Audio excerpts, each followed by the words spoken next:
তুমি তো বললে ফেলুদা ফ্যান, একদম। সত্যজিৎ বাবু মানে তুমি তো কলকাতারই ছেলে, হ্যাঁ হ্যাঁ, এবং মানে একদম প্রপার কলকাতার ছেলে।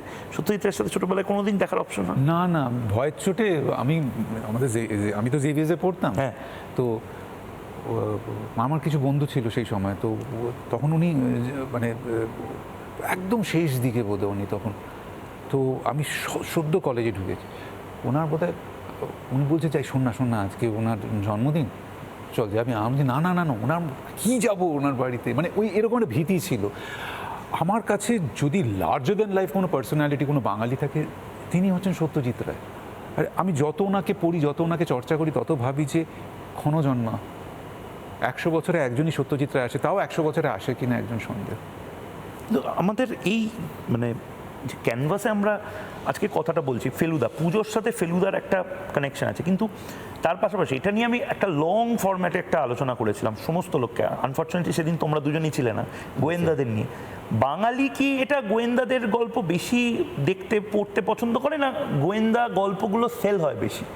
মানে কারণটা কি? না, বাঙালিরা কিন্তু উড়ুর করে গোয়েন্দার গল্প চারদিকে, গোয়েন্দার গল্প পড়েও বেশি গোয়েন্দা নিয়ে যখন গোয়েন্দা কাহিনী নিয়ে যখন ছবি হয় সেটাও দেখতে যান বেশি। আমার মনে হয় যে আমাদের যে অন্য ভাষায় যেখানে যেখানে মানে আমাদের ইন্ডিয়ায় যে ভাষায় ছবি তৈরি হয়, সেখানে এত গোয়েন্দাদের ছবি তৈরি হয় না। থ্রিলার হয় প্রচুর, কিন্তু গোয়েন্দা হয়তো এত হয় না। তার একটা কারণ, বাঙালিদের সত্যি গোয়েন্দা প্রীতি আছে।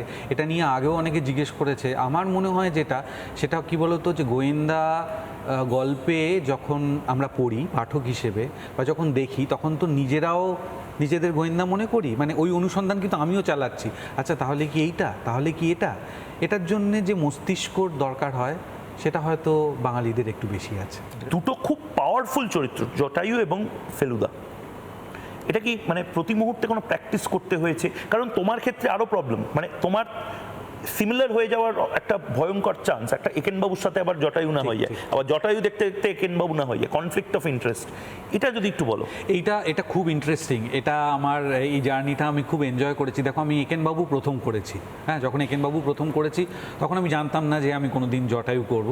যদিও একেনবাবুর প্রথম যখন ওই পোস্টার, তুমি যেটা বলছিলে যে ওই আতশ কাচ নিয়ে সারা কলকাতা জুড়ে ওটা ছিল, তখন অনেকেই দেখে বুঝতে পারিনি, কারণ একেনবাবুর সম্বন্ধে পাঠকরা বা দর্শকরা অত জানতেন না তখন অনেকেই ভেবেছি যে জটায়ুকে নিয়ে বোধহয় নতুন কোনো কাজ আসছে, কারণ লুকটা যেহেতু জটায়ুর মতোই। তারপর দেখলেন যে না, এটা একটা অন্য চরিত্র। এবং আমি একটা কথা এখন বলি, এত বছর বাদে বলতে আর কোনো অসুবিধা নেই। সেটা হচ্ছে, আমি যখন প্রথম একেনবাবু করেছিলাম, আমিও নিজে একেনবাবু সম্বন্ধে জানতাম না, কারণ একেনবাবুর কোনো গল্প আমি ততদিনে পড়িনি। আমাকে যেটা বলা হয়েছিল সেটা হচ্ছে যে এই চরিত্রটার ব্রিফিং হচ্ছে যে জটায়ু যদি ফেলুদা হয় তাহলে যেটা হবে সেইটা আমরা একেনবাবু করতে চাই। যদিও গল্পগুলো কিন্তু ওই মোডে লেখা না, কিন্তু আমার কাছে ওইটুকু ব্রিফিং ছিল। আমি দেখলাম যে অ্যাকচুয়ালি মানুষ হিসেবে দুটো চরিত্র কিন্তু খুব আলাদা। মানে একেনবাবুর মধ্যে একটা ছেলে মানুষই আছে নিঃসন্দেহে, কিন্তু একেনবাবু কিন্তু একজন ডিটেকটিভ, পুলিশ ডিপার্টমেন্টের। তার ভেতরে একটা তীক্ষ্ণতাও আছে।